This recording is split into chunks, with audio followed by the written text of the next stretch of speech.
Hello everyone, কেমন আছো সবাই? আশা করি সবাই খুব ভালো আছো, আমিও খুব ভালো আছি। তো প্রায় 6 মাস কেটে গেছে, তারপর তোমাদের কাছে নতুন একটা কন্টেন্ট নিয়ে আসতে পেরেছি আমি।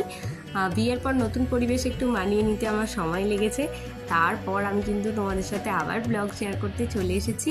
আর এই 6 মাস পরে প্রথমবার আমি ওর সাথে যাচ্ছি এতটা দূরে, ওর মাসির বাড়ি তমলুকে।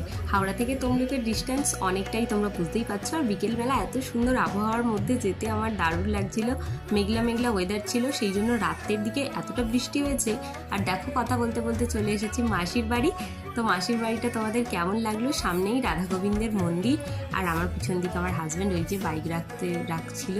আর তারপরে চলে যাওয়ার পর মাসি এটা ওটা খেতে দিয়েছিল। আর ও যখন ওর মাসির ছেলে ছোটুর সাথে গল্প করছিল, তো আমি কি করব, বোর হতেই হতে খাওয়া শুরু করলাম। তারপরে একটু তোমাদের সাথে মাসিদের বাড়িটা শেয়ার করলাম। ভালো লাগলে ভিডিওটা অবশ্যই লাইক করে দিও।